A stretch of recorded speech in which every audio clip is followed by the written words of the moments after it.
Un benvenuto da Heavy Metal Heaven. Oggi ci occupiamo di una nostra vecchia conoscenza che ha perso in direzione e qualità rispetto al passato, ammorbidendo il suo stile.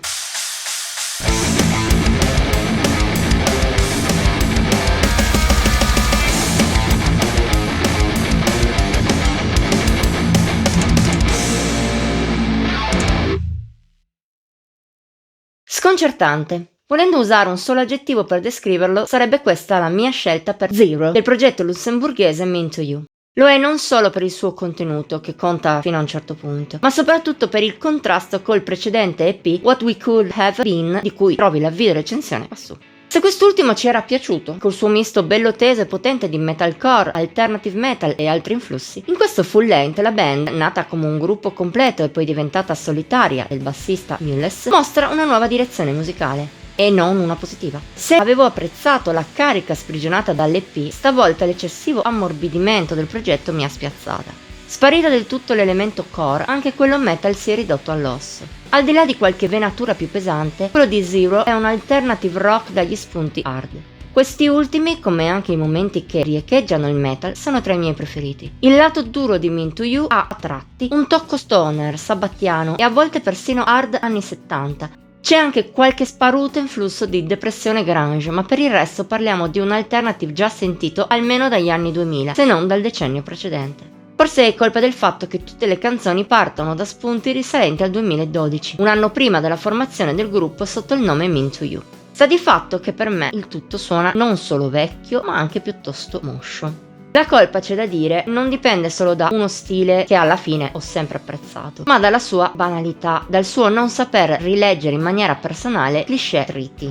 Colpa anche di una forte mancanza di direzione. Nella recensione dell'EP ci auspicavamo che il progetto ne trovasse una più forte e magari limitasse l'inserimento troppo forzato di melodia quando non serviva.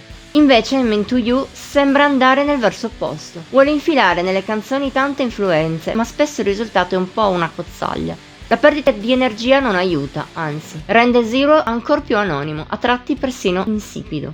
Non che sia tutto da buttare, questo no. Le canzoni con un po' più di mordente o comunque un po' particolari non mi dispiacciono. Per esempio, Burden colpisce col suo hard rock tendente allo stoner, i suoi influssi alternative e una parte centrale rapida e di gran potenza. Oppure c'è l'Ice, molto piacevole col suo riff principale depresso, vagamente grunge, e un ritornello che si lascia canticchiare con un discreto piacere. Infine ho apprezzato la title track perché è più energica, rock duro con venature metal, non eccezionale ma con la giusta energia. L'unico brano che mi ha davvero colpita è però la conclusiva Chained. Tra una maggior carica metal che richiama l'EP, influssi prog e un'impostazione progressive nei suoi 9 minuti è davvero ottima, mai troppo melensa. Se l'album fosse stato tutto così l'avrei apprezzato molto di più. In conclusione, per quanto mi riguarda, Zero è una grande regressione sotto tutti i punti di vista rispetto a What We Could Have Been.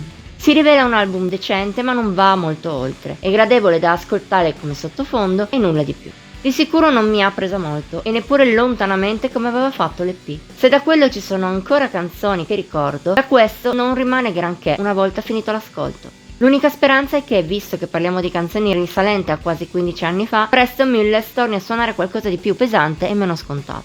Non che così sia scadente, ma di sicuro il potenziale del progetto Mean to You è sprecato con questo album e merita di essere sfruttato meglio. Voto di Heavy Metal Heaven 65 su 100. Per oggi è tutto, se ti è piaciuta la recensione puoi lasciarle un like, commentarla e condividerla. Ti invitiamo inoltre a iscriverti al canale e ad attivare la campanella delle notifiche per rimanere sempre al passo con i contenuti che pubblichiamo ogni settimana. Infine puoi venire a seguirci sulle nostre pagine Facebook, Instagram e Pinterest. Come sempre trovi i link qui sotto in descrizione. Ci vediamo la prossima volta!